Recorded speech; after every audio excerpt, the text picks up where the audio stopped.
Friends, so let us resume our discussion on how the second law of thermodynamics can be phrased or rather rephrased using the newly introduced thermodynamic variable. So in the previous lecture, we saw that by considering the variable that helped us understand or describe a dynamic system. So based on this variable, the second law of thermodynamics can be expressed. So this variable we refer to it as entropy. Now if you could recollect the entropy, one of the description that we gave for this particular thermodynamic variable entropy is the measure of degree of irreversibility. Now in the same way, or by associating the change that is that a system experiences when you feed a certain amount of heat into it and a corresponding work is done by the system. So the change that is experienced by this particular system because of the heat transfer and also the work done, this change can be expressed using this thermodynamic variable of entropy.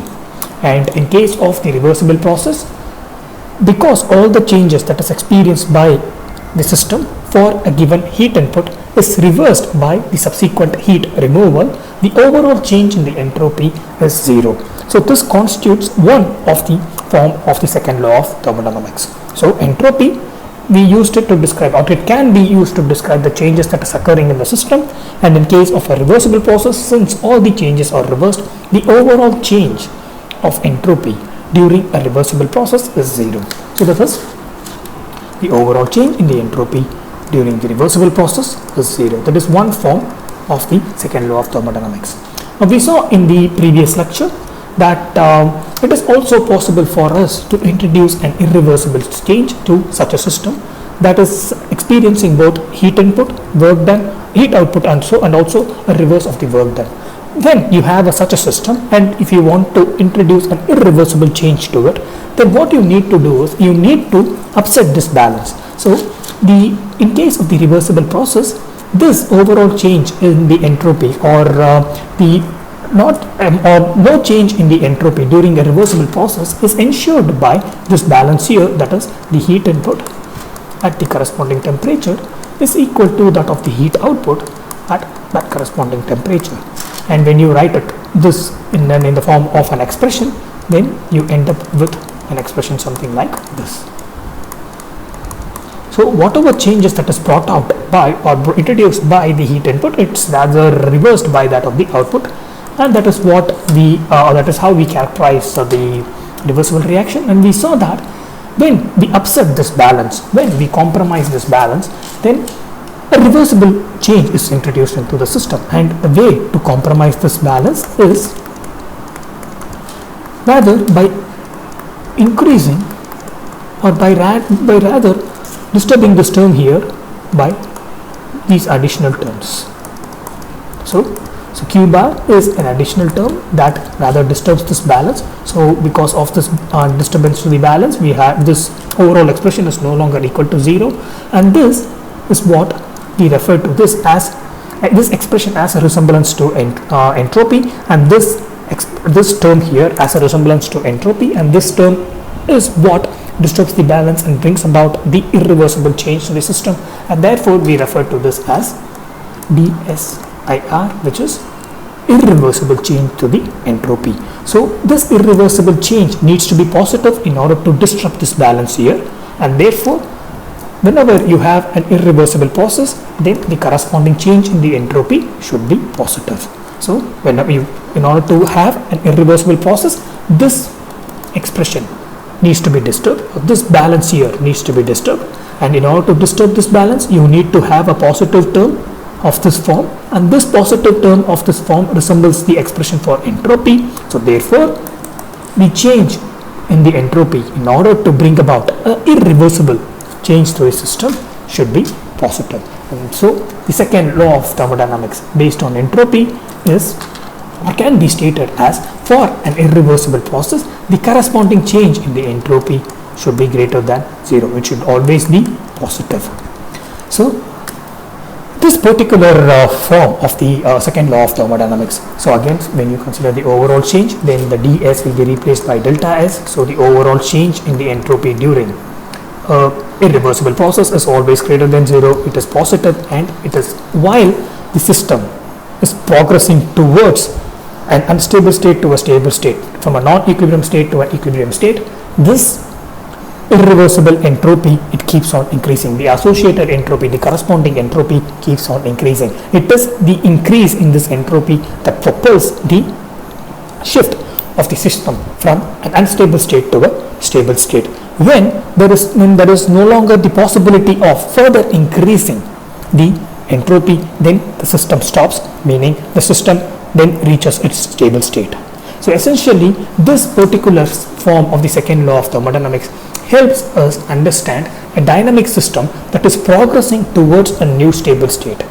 And we saw in the previous lecture that whenever you are able to estimate this change, or whenever you are able to estimate the entropy of a system and how it changes, then we will be able to say if the system has reached its stable state or not. So you are considering a dynamic system, and for that dynamic system you are measuring the entropy, and you see that as the system, as the time proceeds. So what essentially you are doing is you are considering a dynamic system that is evolving, that is changing its states, and for a definite period of time you are measuring for during this change in the state of the system. During it you are measuring the corresponding change in the entropy. So you are measuring the entropy of the system and you are plotting it against this time.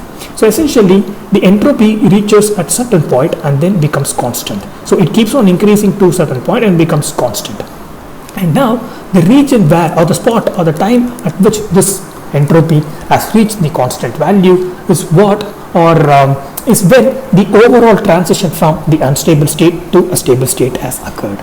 So essentially we are measuring the change in the we are measuring the entropy of the system. So S here is the entropy of the system, and we are plotting it against the time. So we are considering a dynamic system, and this dynamic system is evolving towards a new stable state, and as it's evolving towards a new stable state, the entropy keeps on increasing. At some point it becomes constant. So at that point is when the system has reached its equilibrium. So what, using the second law of thermodynamics, it is possible for us to state when the system has reached its equilibrium, that is when it is no longer possible for the system to increase its entropy, then the entropy becomes constant, the system has reached its equilibrium. And another way, this form of the second law of thermodynamics, this particular version of the second law of thermodynamics is helpful to us is when we want to estimate, or when we want to ascertain what is the stable phases, or what is the stable constitution of a system would be when it is possible to have more than one phases. So that we saw in our previous lecture. So in the previous lecture we saw that it is possible for us to have, let us imagine a system wherein it is possible for us to have a combination of ice and water. These are two different phases. So these are this should be found in its static state, and the volume fraction of this might vary. However, for a given temperature it should be constant, and we don't know what would be this constant volume fraction that is rightly balanced, that does not change even when we increase the time. When you keep the system as it is, this particular volume fraction of water and ice will not change, and they will stay as it is. They will stay stable irrespective of the time. So when we are in such a condition, when for a given temperature it is possible for us to have more than two different phases with a specific volume fraction, which we refer to as the phase fraction, and we want to find out what will be the equilibrium phase fraction, what will be the stable phase fraction, such that there will not be any more change in the individual phase fraction. So that estimation is possible through this particular version of the second law of thermodynamics. So it is possible because this particular equilibrium phase fraction, this particular stable phase fraction, when you consider the entropies of all the other phase fractions and compare it to that of the stable or equilibrium phase fraction, the phase fraction that will not exhibit a change, the phase fraction that is stable for a given condition, that the entropy of that phase fraction will be maximum. Had it not been maximum, then there is a possibility for the system to increase its entropy. That means that there is a possibility for a system to change its states.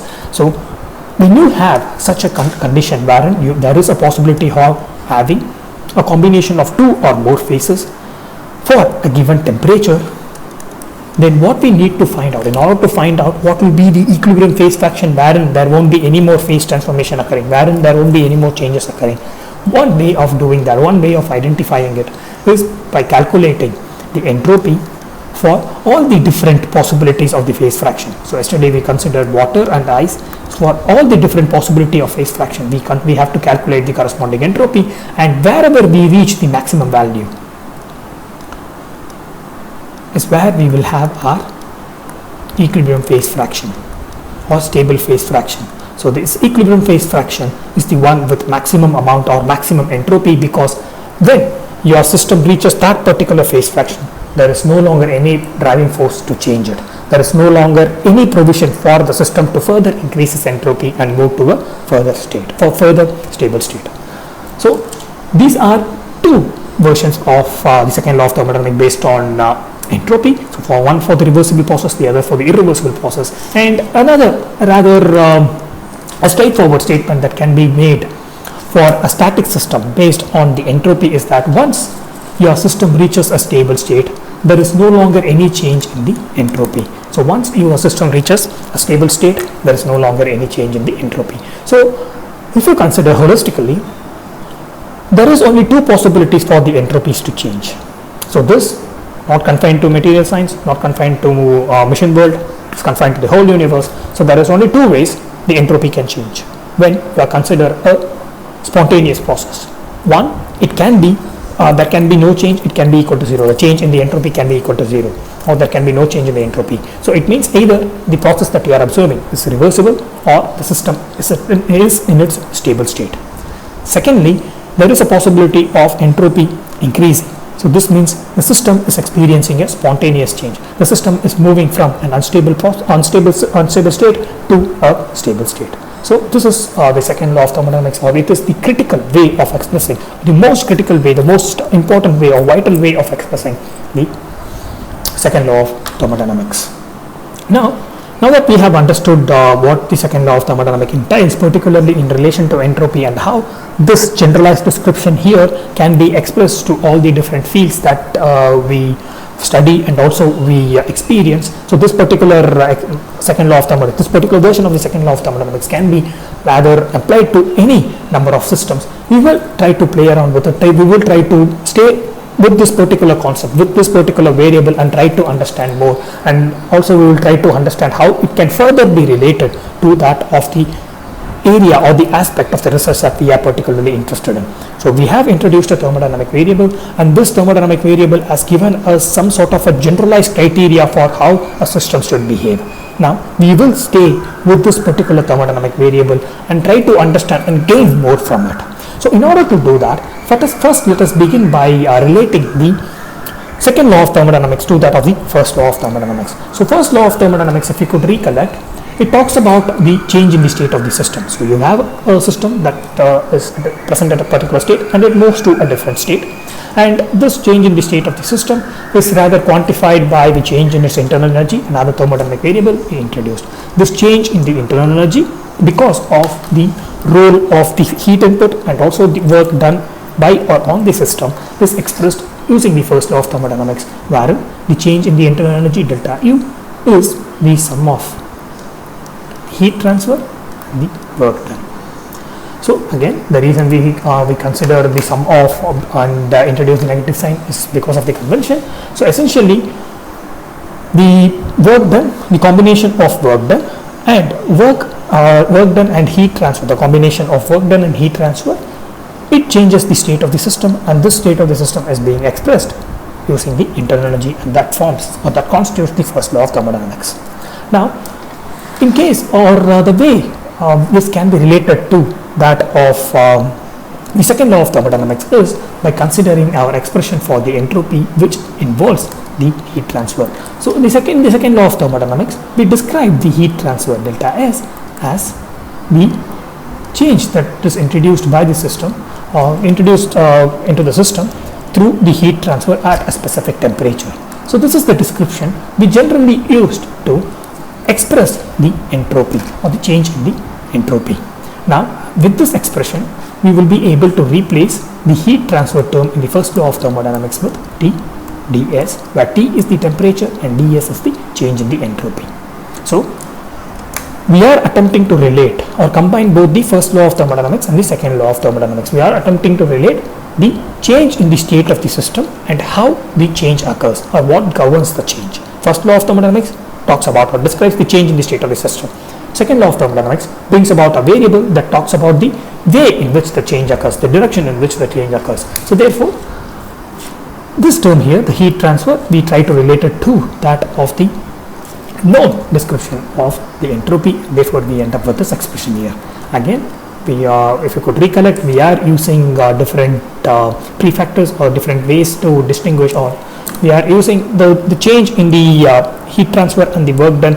It is described in a different manner when compared to the change in the entropy here, because here the entropy is a state variable, whereas the heat transfer and the work done are rather path variable, and that's the reason why we have a different prefactors to describe the changes in these thermodynamic variables. And now, for the sake of our discussion, we will consider that once we will assume the canonical description for work, which is expressed as the change in the volume, so constant pressure and change in the volume.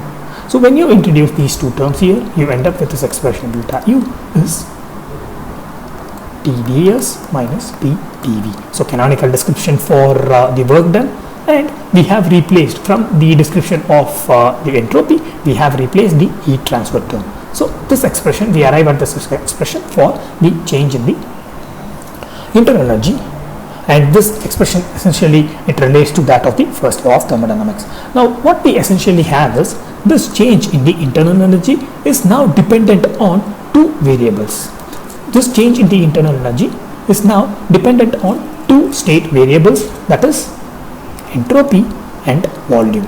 So if you could just consider the generalized way this change in the internal energy is expressed, then as the entropy and the volume varies, then correspondingly the change in the internal energy varies. So therefore this change in the internal energy is essentially, so these are the variables, so this change in the internal energy is essentially dependent on the entropy and volume. Now again, volume and also entropy, they are state variables. So once you are able to express a change in a thermodynamic variable using state variables, it is possible for us to have any number of intermediate steps, because the state variables, the change that is associated with the state variables depends just on the initial and final state, so it does not depend on the path that is taken. So that is the characteristic feature of the state variables. So once you have a thermodynamic variable that is principally governed or that is exclusively governed by the state variables, then it is possible for us to introduce any number of intermediate steps, because the change is essentially governed by the initial value or the initial state and the final state. So in that sense, a small change in the internal energy can be expressed by using or by considering the change in the internal energy with respect to that of the entropy when the volume is constant, and the change in the internal energy with respect to the volume when the entropy is constant. So essentially what we have done is we have combined the first law and second law of thermodynamics and arrived at this expression here. This expression indicates that the change in the internal energy depends on entropy and volume.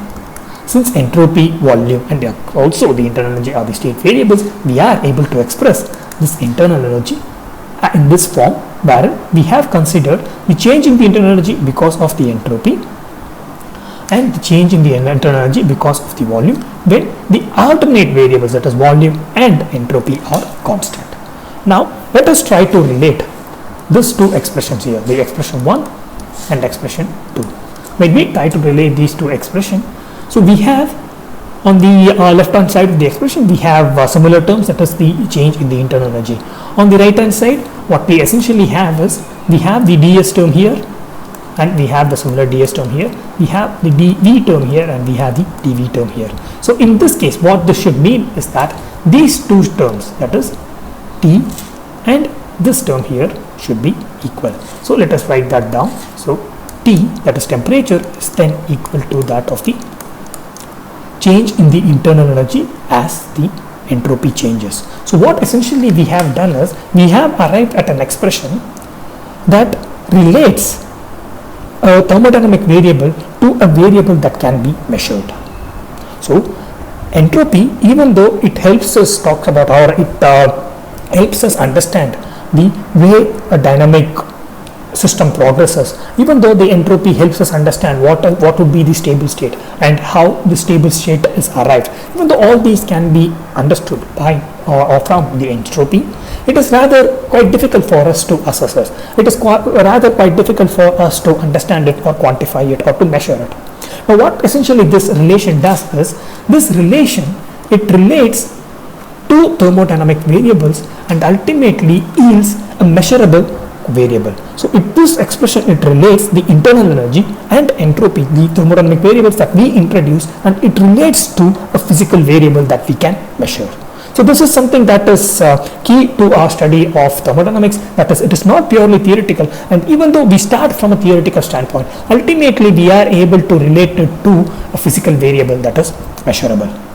Now in the same way, like the numerical operation, or the way we compared these two expressions here, it is also possible for us to compare these two expressions here. So when we do that, what we essentially end up is, this term here and this term here are equivalent.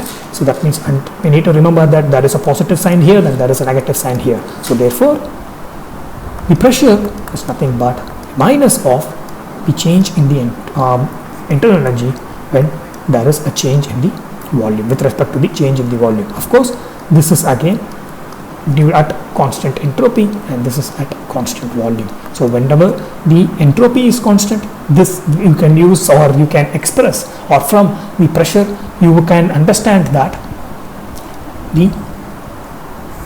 or you can quantify by measuring the pressure when the entropy is constant, you can rather quantify the change in the internal energy with respect to that of the volume.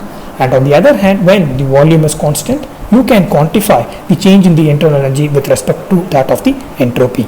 And this, you can quantify this particular change in the internal energy with respect to that of the entropy at constant volume by measuring the temperature. In the same way, you can quantify the change in the internal energy with respect to that of the volume at constant entropy by measuring the pressure. So essentially, by combining the first law of thermodynamics and the second law of thermodynamics, what essentially we have arrived at is, we have related purely theoretical thermodynamic variable that we introduced to that of the physical variables that is possible for us to measure. Now let us consider, instead of considering just this term, instead of considering just the internal energy alone, let us move again back to the combination of first and second law of thermodynamics and try to focus now this time on the entropy, the change in the entropy. So the first and second law of thermodynamics in its combined form gives us, for a small change in the internal energy, this small change, when we again consider the combination of first and second law of thermodynamics, is equal to Tds minus Pdv. So here what we essentially have is, we have the same expression. The only thing that has changed is, instead of considering the overall or significant change in the internal energy, we have now considered just a small change in the internal energy. So from this expression we saw that the internal energy is dependent on entropy and volume, both are state variables. Now we will just tweak this expression here in such a way that the change in the internal energy, small change in the internal energy, is a combination of, rather a small change in the entropy is a combination of the change in the internal energy and the work done. So essentially what we have done is, we have brought this term here and we have brought the temperature, the constant temperature here.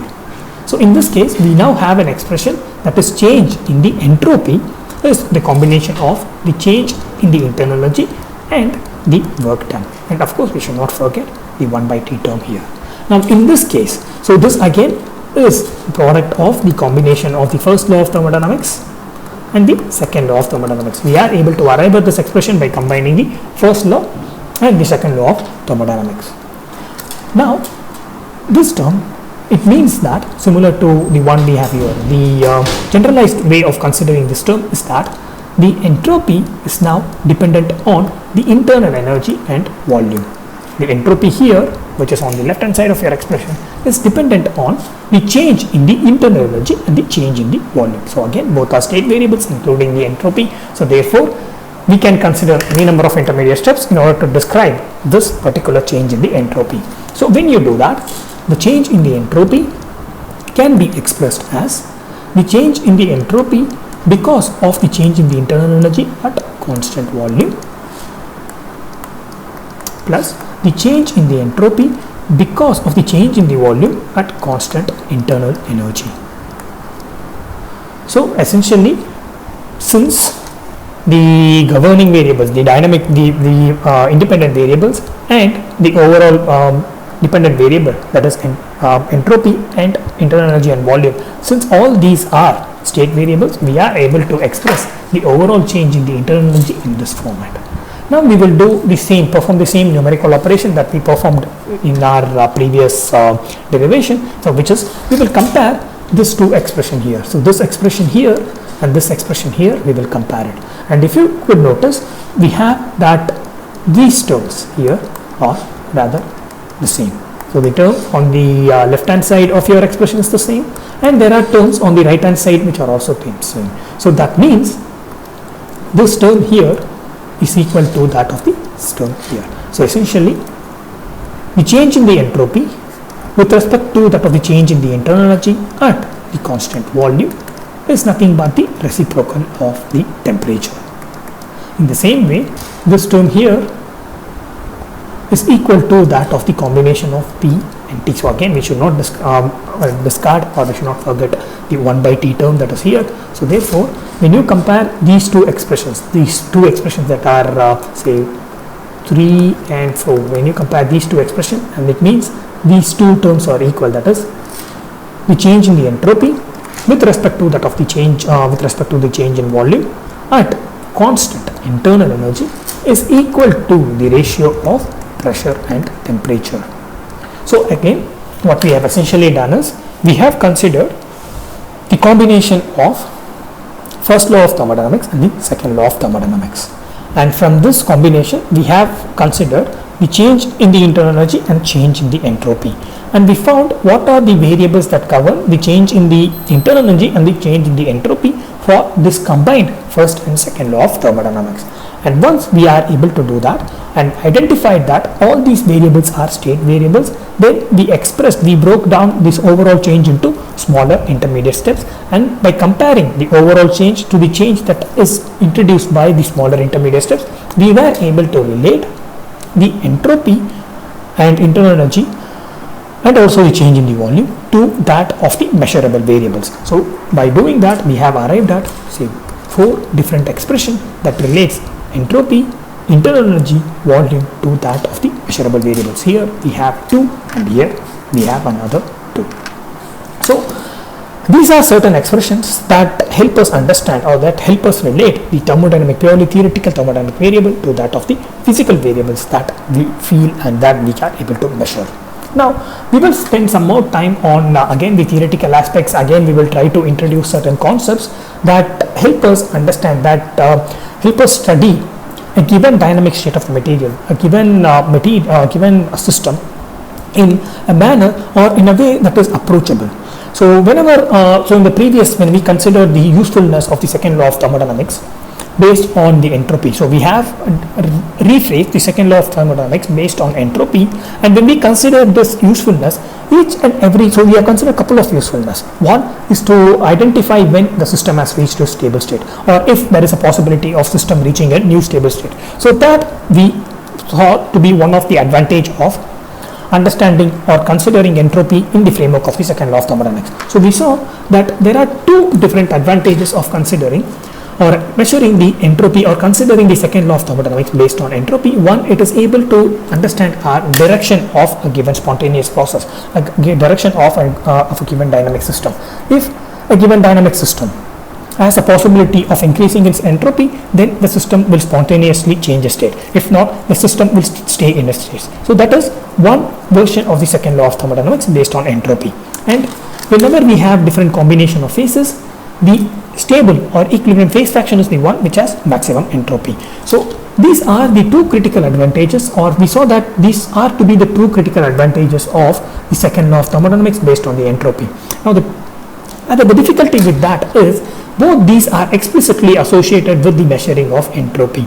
And this entropy again is rather a theoretical construct, and we have introduced it. Of course, we saw that it can be related to that of the physical variables that is measurable, even though that can be done. However, whatever descriptions that we are, or whatever understanding that we gain from the second law of thermodynamics, the relevant understanding that we gain from, the relevant criteria that we gain from, has so far been exclusively associated with entropy. So these criteria, even though we were able to relate the entropy to that of the temperature, the entropy to that of the pressure, even though we were able to do that, this particular description, when you exclusively focus on the description, they are associated only with the change in the entropy. And since rather measuring the change in the entropy is not that straightforward, we will try to develop or formulate certain other thermodynamic variables that will help us, or that will include the measurable variables as well, and then help us understand the direction of the dynamic process. That will help us rather do all the things that the entropy can do. That is, will to help us identify the stable state, help us identify the direction of the given spontaneous process. So whatever entropy, whatever advantages that are associated with entropy in the context of the second law of thermodynamics, since rather the entropy is quite difficult to measure, okay, when you consider the second law of thermodynamics alone, from whatever we have discussed, all these advantages are associated with measuring the entropy alone, and measuring the entropy alone is quite difficult. So therefore, what we want to do is we want to introduce some more or some other rather thermodynamic variables that includes measurable variables, measurable terms and measurable parameters, so that whatever advantages that we have from the entropy, that is identifying the direction of a spontaneous process, telling if a process can be spontaneous or not, predicting if the process can be spontaneous or not, and identifying what will be the equilibrium phase fractions, what will be the equilibrium state of a given system with more than two phases. All these advantages now we will try to render using a new form or a new thermodynamic variable that will include entropy, but it also include variables that are rather measurable or that are rather associated with the physical world, or that are rather quite familiar to us when compared to that of the entropy.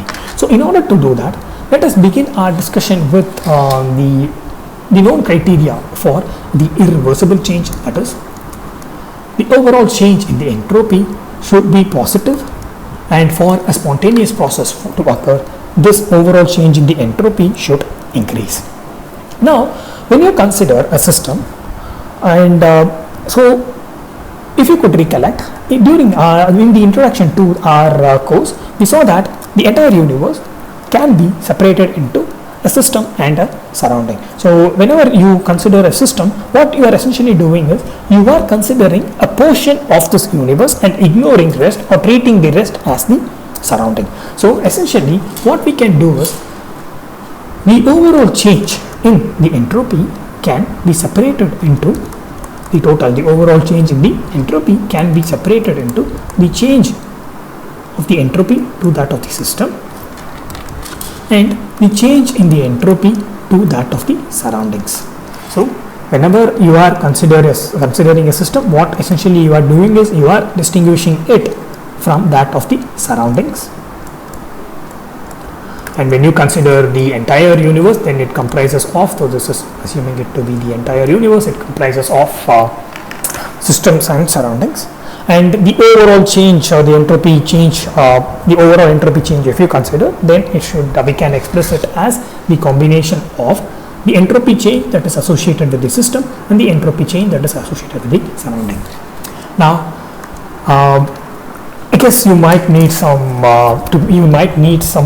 need to place more attention here, because we are going to consider the combination of both systems and surroundings, the entropy change in both system and surrounding.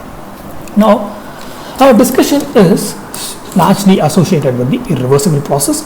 Now, we saw for a system, the irreversible process is brought about by disturbing a balance. So that is, if Q1 is the input for T1 and Q2 is the output at T2,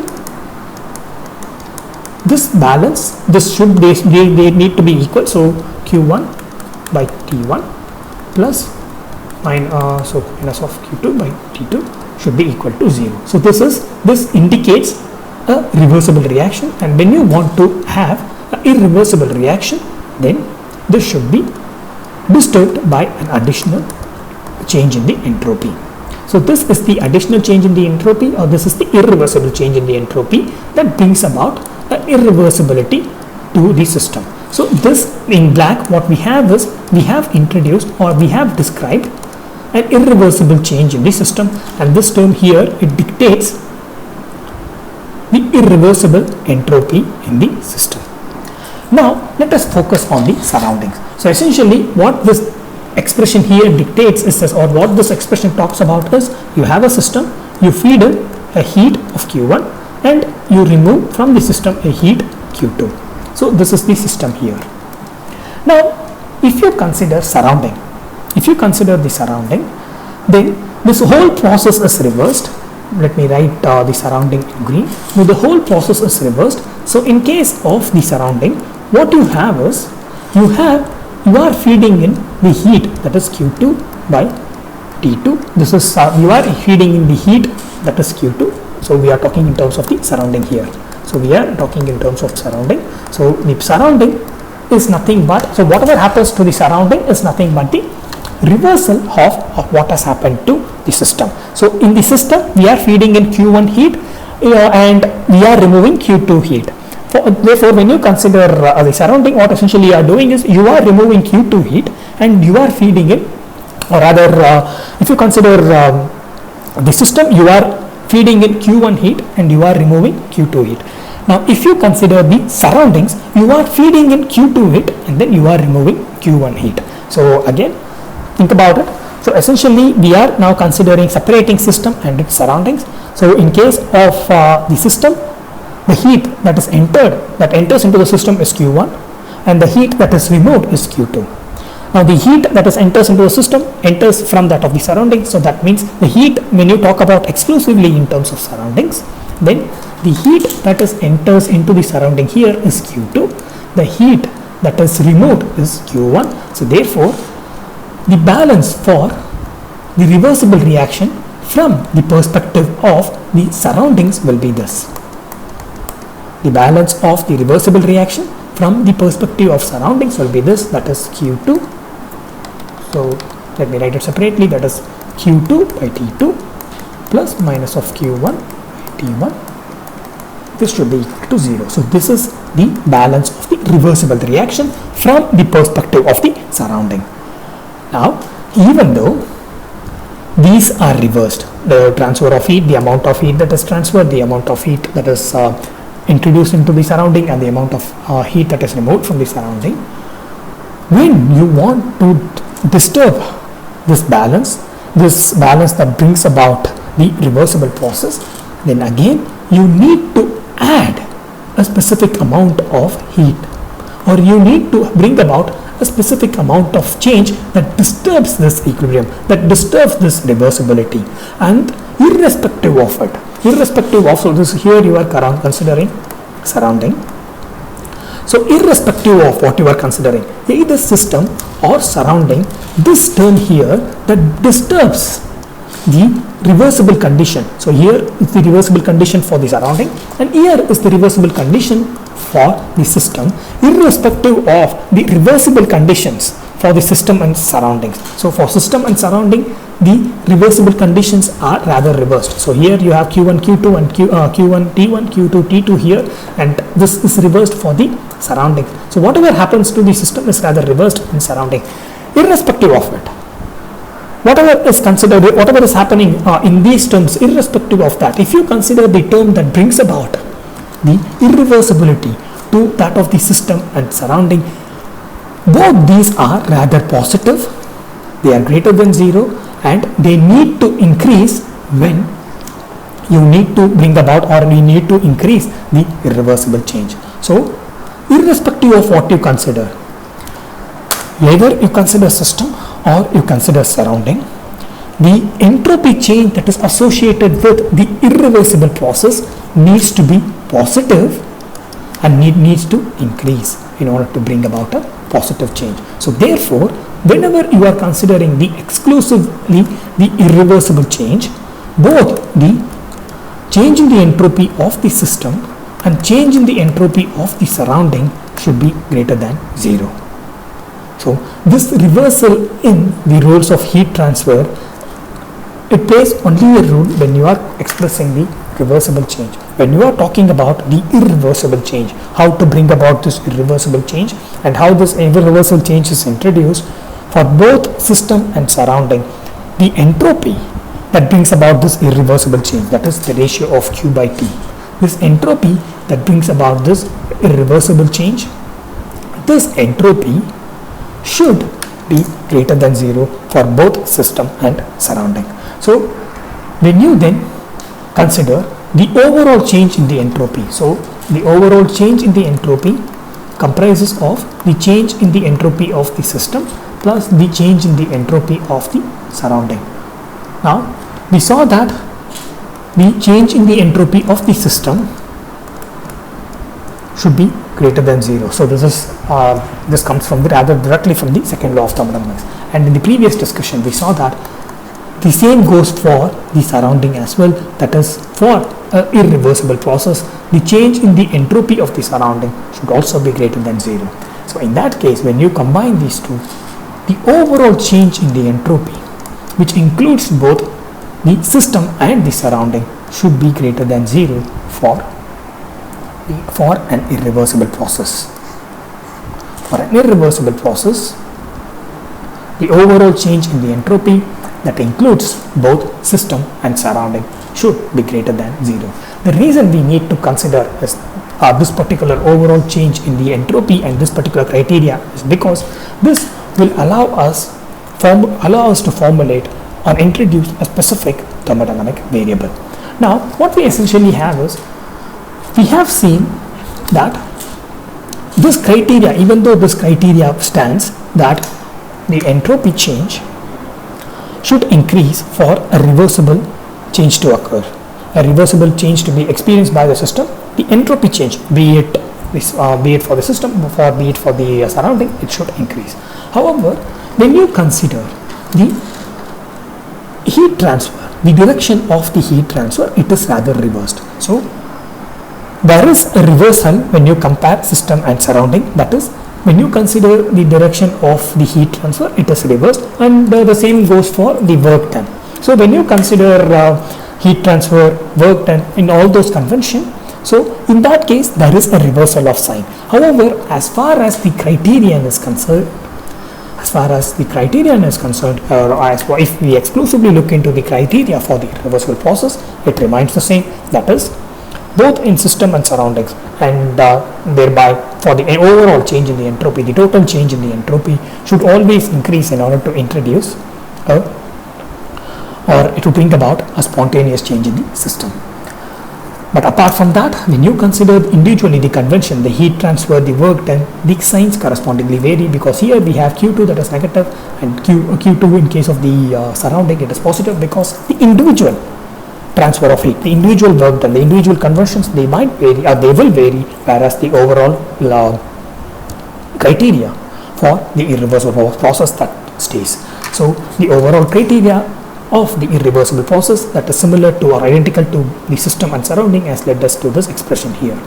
Now let us focus on this term, the expression for the overall change in the entropy that includes both systems and surroundings. When you consider this particular expression here, now we saw in our previous discussion that the first law of thermodynamics can be expressed in terms of the entropy and also the canonical form of work done. So the combination of the first and second law of thermodynamics helps us relate the change in the internal energy, change in the state of the system, to that of the entropy and also the work done.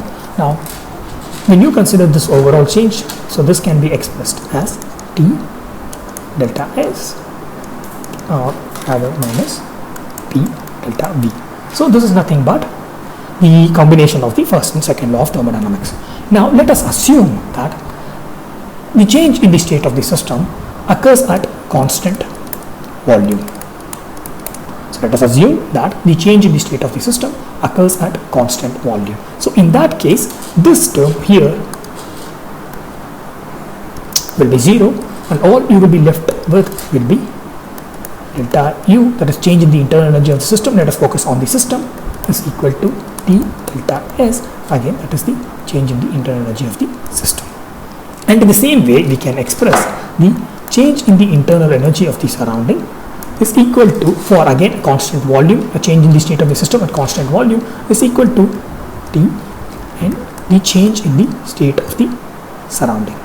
So what essentially we have done is we have arrived at an expression. So we have now an expression that talks about the change in the overall entropy is equal to, we will express this as T delta S system and T delta S surrounding. So essentially the temperature is constant and we are considering the change in the entropy of the system, or rather we need to here we have our the variables, and we need to bring the T here, and we have the variables that are associated with the overall entropy. So therefore we need to express the change in the entropy rather in terms of the change in the internal energy.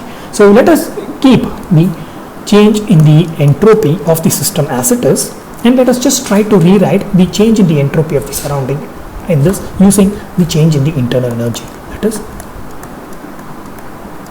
so essentially we are retaining the change in the internal energy of the system. So in this expression we are retaining the change in the internal energy of the system. However, we are replacing the change in the the change in the entropy of the surroundings. So we have an expression that includes we have an expression for the overall change in the entropy that includes the change in the entropy of the system and the change in the entropy of the surrounding.